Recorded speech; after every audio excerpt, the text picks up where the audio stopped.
That crazy just attacked me out of nowhere.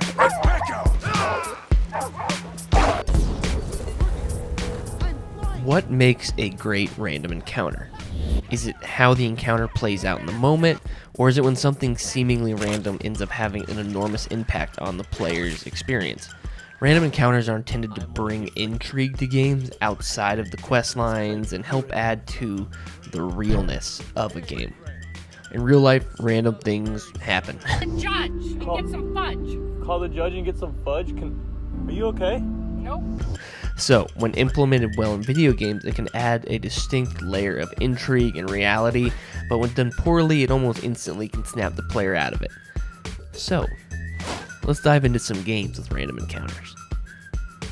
The other day I was playing Red Dead Redemption 2, and I ran into a woman screaming for help, trapped beneath a dead horse. What happened? After helping her up, I offered to give her a ride back to Valentine where she lived. As we rode, she told me that she was riding home from a job interview because she needed to find work because her husband had passed away and she was struggling to support her son. In my head, I was already trying to piece together what would happen with this story unfolding while we were riding. Is she going to be able to join the gang? Is this a love interest for Arthur? Will this woman I just saved have a deeper story and quest that's going to unfold in front of me? Then I proceeded to run my horse into someone else's horse going around a wagon, and as I collapsed to the ground, my newfound companion spilled over as well, and I was so concerned about my new lady friend, no sooner did I realize I was being gunned down by the man I'd collided with and his partner, and I died. Once I respawned, I immediately hopped on my horse, bolting back towards the accident site, and she was gone.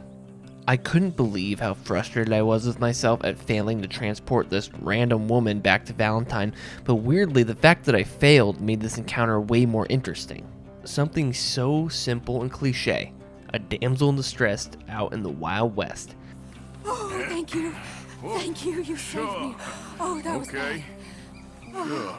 It ate at me so much that I ended up having to Google to find out what happened.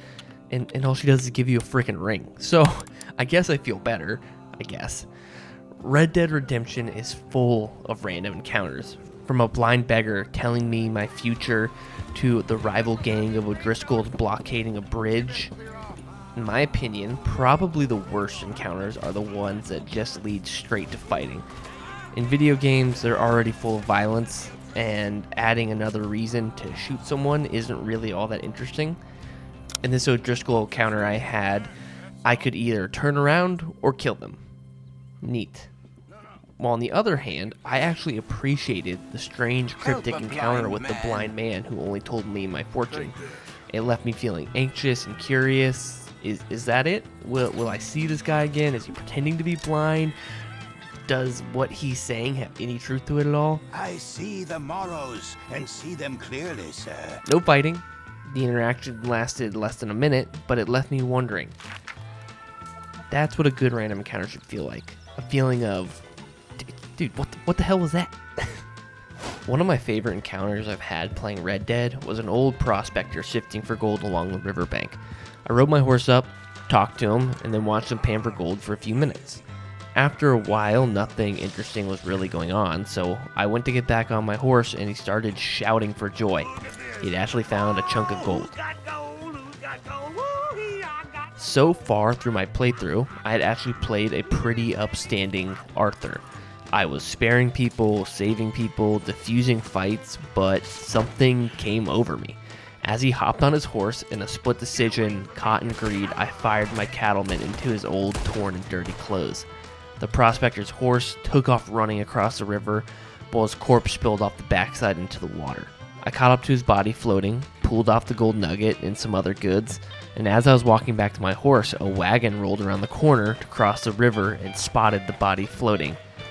All of a sudden, a sign pops up in the corner of my screen, investigating. Oh my god, they put it together. Well, I guess it's not that hard. There's a body floating down the river and a man with a gun walking away from it.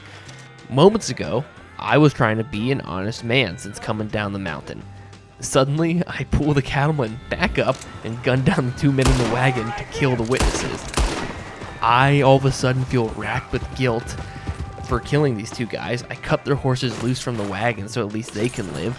And all of a sudden, I'm going back to deal with the bodies, and here comes a man on horseback riding down the road, and I instantly duck and take cover behind a tree. What just happened?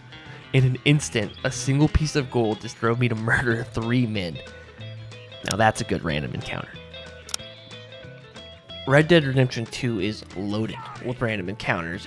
They aren't just there for the sake of randomness, though. They actually serve a key function to the game. The map of Red Dead is enormous, and Arthur Morgan spends the majority of his time on horseback traversing the Wild West. As beautiful as the scenery and landscape is in Red Dead, eventually it will get old. The random encounters serve as a distraction while Arthur rides his horse across the countryside. It keeps the player engaged and looking around at what's going on around the map and helps them take the focus off the monotonous horse travel sim that it can be at times. Then, when exploring, it incentivizes the player to keep exploring and pushing forward to see what other interesting encounters they can find.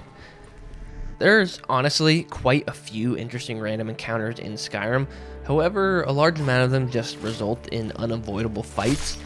When traveling the roads in Skyrim, I'll run into a Breton or Imperial who just attack on sight, or maybe a random Atronach wandering around. The 3 hired thugs is probably one of the most common encounters. I can't think of a single playthrough where I haven't been attacked by them. And it's just a shame that many of the encounters don't really have an alternative out of them. And this problem mainly derives from Skyrim having such a poor speech and charisma skill line implemented into the game. I mean, how cool would it have been if when the hired thugs approached, the player could bribe them or persuade them to leave them alone? Some of the more interesting and noteworthy encounters would be the Headless Horseman, which can be followed to Hamvir's Rest and leads to some enemies and a locked master chest in a Nordic graveyard. Now, an ethereal Headless Horseman is cool, but there's so much more here than meets the eye.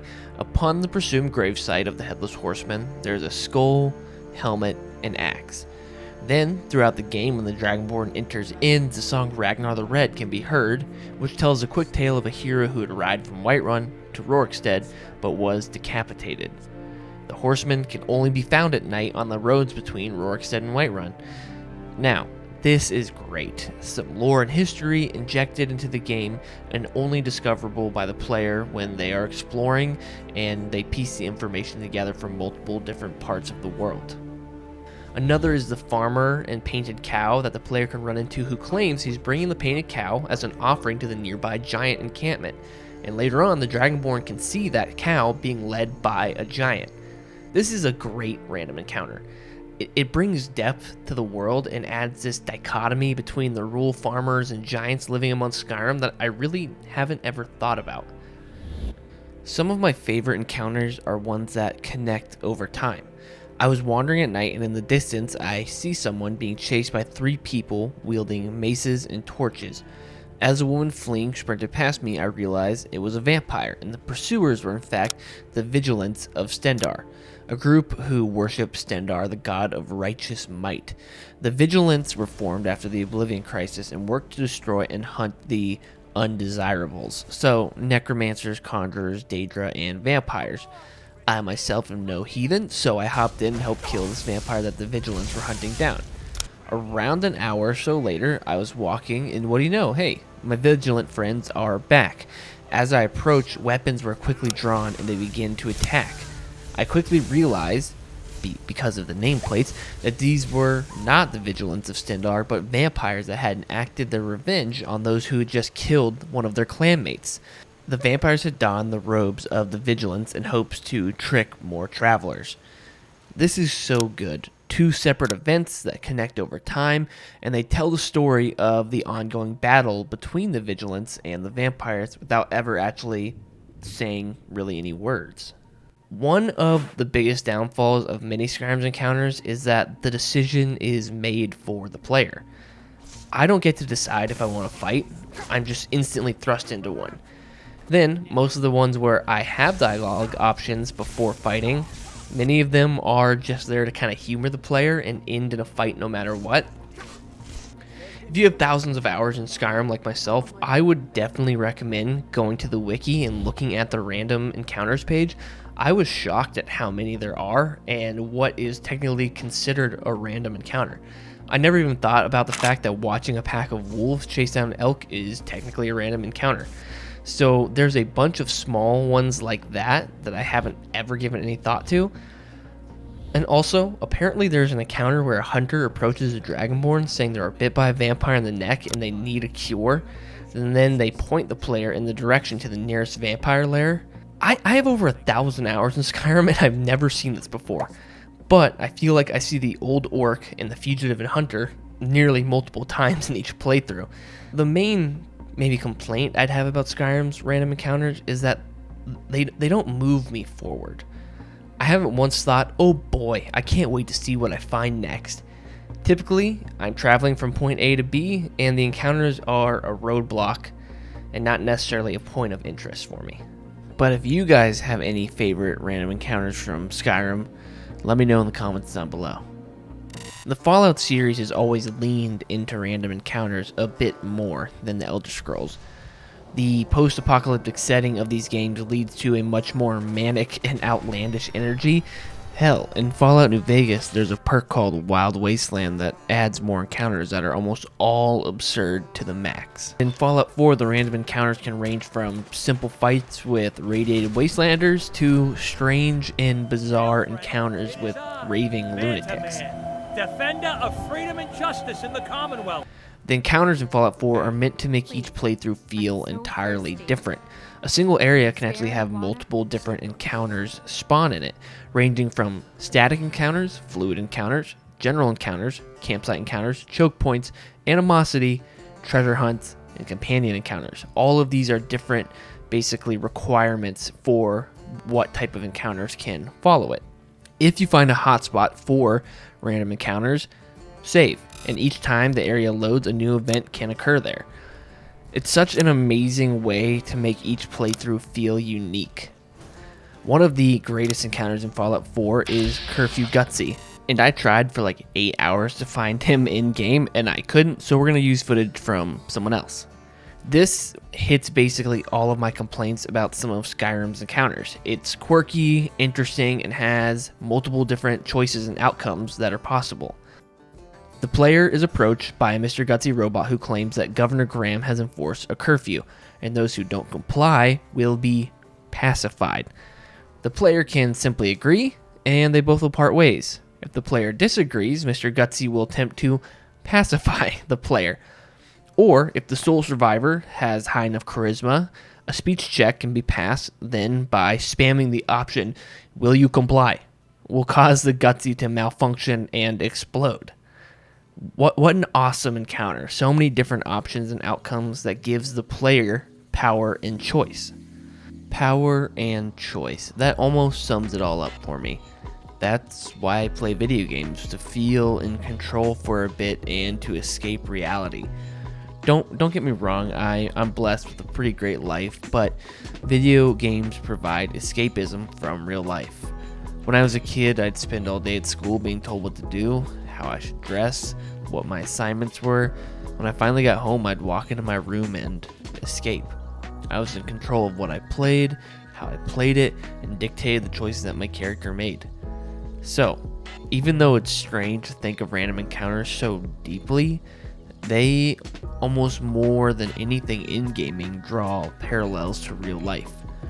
The main quest or side quests are like the typical day-to-day, albeit much more interesting, but it's like going to school or going to work. Then the weekend rolls around, well, I got errands, I need to run or maybe even go hang with a friend, but when I think back about my day, I don't tell anyone about the 2x4s that I bought from Home Depot. I tell them about the guy getting screamed at by his wife in the appliance section. It's the random little things that bring joy to my life and keep me chugging along day to day. And I think that's why I love them so much in video games. If you guys enjoyed the video, the best thing you can do to help support the channel is click and watch another video of mine. I appreciate you.